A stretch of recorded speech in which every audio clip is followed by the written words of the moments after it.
என்ன அமைச்சரே, மக்கள் ரம்மி மட்டும் தான் விளையாடுவார்களா? என் ஜிம்மில் விளையாட மாட்டார்களா? வீணார் என் வாளுக்கு வேலை வைத்து விடாதீர்கள். பொறுமை மன்னா, பொறுமை. நமது ஜிம்மியை பற்றி நமது மக்களுக்கு எதுவும் தெரியாது.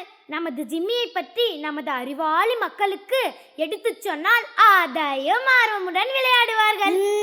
ஆகட்டும் ஆகட்டும் மன்னா. என்ன? எனக்கும் இந்த ஜிம்மியை பற்றி சிறிது சந்தேகம் மன்னா. நீ மகனிதானே, சொல்கிறேன் கேளும். அதாவது ஆன்லைனில் சேவல் சண்டை, காளை அடக்குவது, புறா பந்தயம், இது போன்ற விளையாட்டுகளை நான் ஜிம்மில் அறிமுகப்படுத்தியுள்ளேன். ஓஹோ மன்னா, காளை அடக்குவது சரி மன்னா, ஆனால் மற்ற இரண்டும் நாம் தடை செய்தோம். பிறகு எப்படி மன்னா? அட மகினி அமைச்சரே, அவையெல்லாம் நேரடியாக தான் விளையாட தடை போட்டுள்ளோம். ஆன்லைனில் என்ன வேணால் பண்ணலாம் அமைச்சரே. மேலும் இதற்காக நம் கட்டணம் வசூலிப்போம். அந்நாட்டுக்கு உபயோகம் தானே. எப்படி அந்த ராஜதந்திரம்? அருமை மன்னா, அருமை அருமை மன்னா, அருமை மன்னா. தங்களது கடினமான வேலைப்பளுவில் இந்த அபார சிந்தனை எப்படி மன்னா தோன்றியது? அப்படி கேளும் அமைச்சரே. காலை பொழுதில் கழிவறையில் அமர்ந்திருக்கும் பொழுது கபால்த்து திடீர்ந்து உதித்தெறிந்த அபார சிந்தனை. ஓஹோ, நமது மக்களிடம் என்ன இருக்கிறதோ இல்லையோ, அனைவரிடமும் கையில் செல்போன் உள்ளது. அறிந்த மற்ற நாட்டு அறிவாளிகள் ரம்மி, பப்ஜி, ஃப்ரீ ஃபயர் என்று நம்மை வைத்து சம்பாதித்து விடுகிறார்கள். நாம் ஏன் நம்ம பாரம்பரிய விளையாட்டுகளை ஆன்லைனில் கொண்டு வரக்கூடாதுன்னு நினைத்தேன்.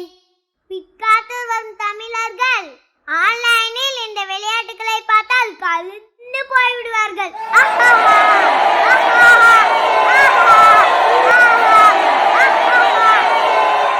தமிழன் பெருமை முக்கியம் அமைச்சரே.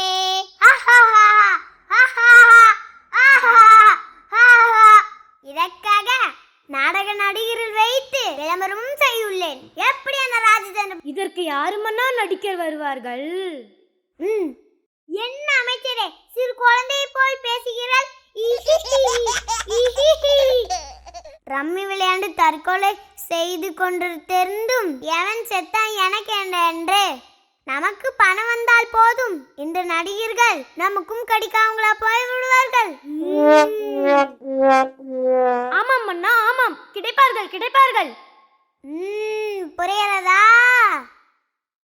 இது மட்டும் வெற்றி பெற்று விட்டால் அடுத்த மக்களையும் சந்தோஷப்படுத்த குதிரை சண்டை, யானை சண்டை, பாம்பு சண்டை, கணவன் மனைவி சண்டை, இறுதியாக மாமியார் மருமக சண்டை அனைத்தும் வைத்துள்ளேன்.